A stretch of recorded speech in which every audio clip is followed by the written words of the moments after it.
চারটা গাজর লইছি আর ডাল লইছি। গাজরটা এখন চুলাই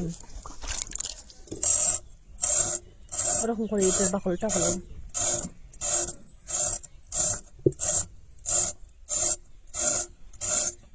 করে চুলাই লিছি। এখন কাটিলাই এটার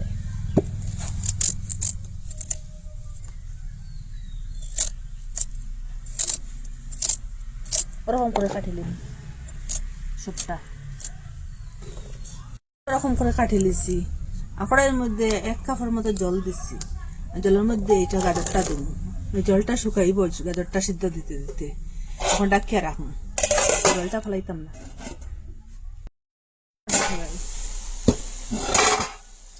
জলটা শুকাই গেছে, এখন গ্যাসটা অফ করে দিলাম আর এটা ঠান্ডাও। দেখুন একটু সিদ্ধ হয়েছে। এরকম সিদ্ধ দিলে একটা গাজরের খাসা খাসা গন্ধ আছে, ওটা যাইব। ঠান্ডা হয়ে গেছে কি, এখন মিক্সচারের মধ্যে লইব। একটু দুধ দিন, একটু দুধ দিয়া দিয়া মিক্সচারে লইয়া লিয়া ওরকম কুটি লিম। এটা ওরকম করে কুটি লিছি পুরা মিহি করিয়া।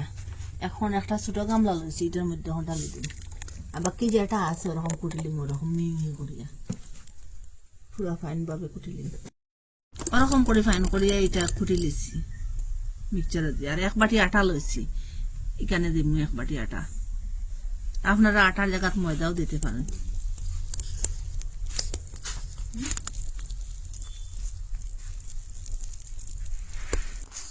এখানে আর 2 চামচ মতো সুজি দিলাম।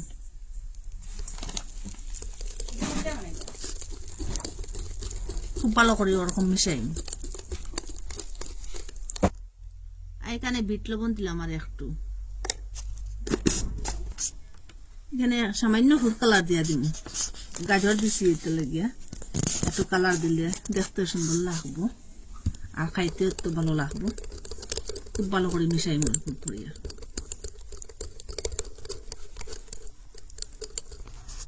এখানে সুজি দিছি, 10 মিনিটের মতো রেস্টে রাখবো, সুজিটা ফুলে যাব। 1 বাটি আটা দিয়েছিলাম, এখন আর 1 বাটি আটা দিয়া দিছি। একটু কম হয়েছে, সন্দেশটাও অন্য। আর 1 বাটি আটা দিয়ে একটু জল দিয়া খুব ভালোভাবে এটা আবার মিশাই।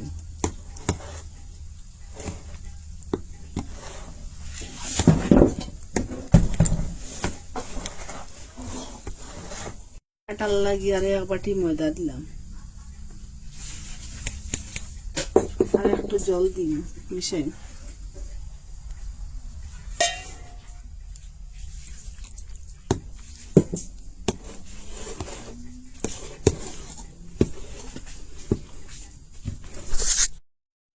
দশ মিনিট পরে দেখা সুজিটা একটু ফুলে গেছে গিয়া। এখানে 2 চামচের মতো চিনি দিয়ে দিলাম। আর যে বাটিটা বসছি না, অর্ধেক বাটি নারিকেলের গুঁড়া দিলাম। এটা শুকনা নারিকেলও দিতে পারেন আর ঘরের ভিজা নারিকেল দিতে পারেন। এটা সব কিছু মিশাই এখানে খুব ভালো করিয়া।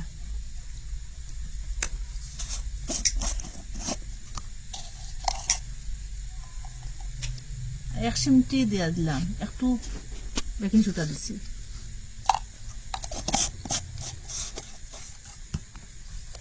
খুব ভালো করি এইটারে মিশাই সবকিছু। আবার 2 মিনিটের মতো এটারে কাটিং। ব্যাটারটা এত ঘনও না এত পাতলাও না, সেম ওরকম বানাইবা। দেখুন একটা মিডিয়াম বানাইবা। এখানে এখন ঘি দিলাম। আপনারা ঘির জায়গা তেল দিয়ে বানাইতে পারেন না, ঘি দিয়ে বানাইলে স্বাদটা বাড়িব।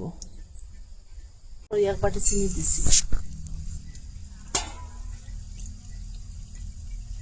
সেম বাটি দিয়ে আর 1 বাটি জল দিয়ে দিছি।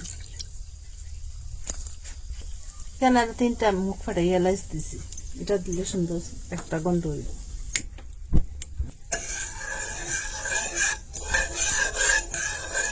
ওদিকে চিনিটা জালো, গ্যাস সময় গলে যাব আর ওরকম ফুটিয়ে উঠিব।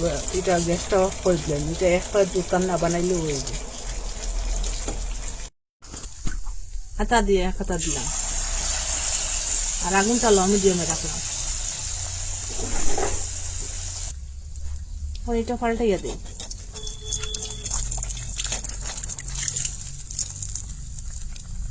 খুব সুন্দর ফুলিছে দেখুন, এটা হয়ে গেছে। এখন উঠাইলে এটা ওরকম করিয়া সবটা বানাই দিন। আগে গাজরের মধ্যে দুধ দিয়ে কুটি লেছি, আর এখানে 1 কাপের মতো দুধ আছে, আর গুঁড়া দুধ এখানে 10 টিকি 2 প্যাকেট দিলাম, 20 টাকার দুধ দিলাম, গুঁড়া দুধ। দুধের মালাই দিয়া দিলাম আরো একটু। আপনারা কাছে যদি দুধ থাকে খালি দুধ দিয়েও বানাইতে পারবে, আরো রকম যদি বানাইতে চান তো গুঁড়া দুধ আর দুধের মালাই দিয়ে একটু দুধ দিয়েও বানাইতে পারবে। এটা একটু সময় জাল দিন, এটা একটু ঘন হয়ে গেছে গিয়া, আর একটু সময় জাল দিলে আর একটু ঘন হয়ে যাবে। ওরকম ক্ষীরটা ঘন হয়ে গেছে, এখন ক্ষীরটা গ্যাসটা অফ করে দিলে এরকম ঘন আর পরে ওরকম একটা ক্যান্টিন লইছি, ক্যান্টিনের উপরে এখন ডালি দিন।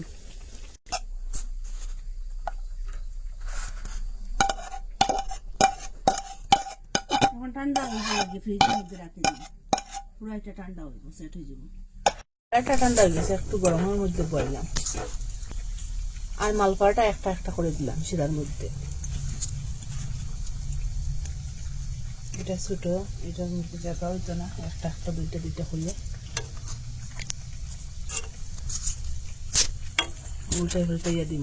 শিরাটা একটু ভিতর পর্যন্ত যাইব, ডুবে রাখবো একটু সময়, একটু জাল দিন। 10 মিনিটের লাগে ফ্রিজের মধ্যে রাখলাম। এখন শীতের সময় এটা লাগে খুব সুন্দর সেট হয়ে গেছে গিয়া। এখন আমি এখান থেকে মালপা একটা একটা শিরার থেকে তুলিয়া আর এখানে মালাই উপরে দিন,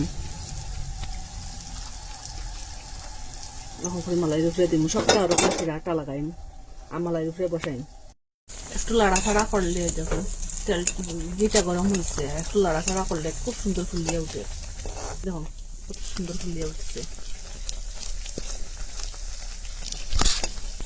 এটা উঠাই এখন ওই শিরার মধ্যে দিন। শিরাটা একটু গরম আছে, মালপাটা একটু গরম আছে। আপনারা তো কত মালপা বানাইয়া খাইন, চাউল দিয়া, আটা দিয়া, ময়দা দিয়া, ওরকম একদিন গাজর দিয়ে মালপা বানাইয়া খাইবা। এটা গাজরের মালপা কেউরে দিলে কেউ বুঝতেও পারতো না, এত স্বাদ যেন কি বলবো। আপনারা খাইলে না এটা বুঝতে পারতো না এটা স্বাদ। এই শীতকালে একদিন গাজরের যেন মালপা বানাইয়া খাইবা। ভালো লাগলে কমেন্টের মধ্যে নিশ্চয় জানাইবা, আর লাইক কমেন্ট শেয়ার সাবস্ক্রাইব করবার। আজকের ভিডিও এখানে শেষ, নতুন একটা ভিডিও নিয়ে ফিরে আসবো বন্ধুরা।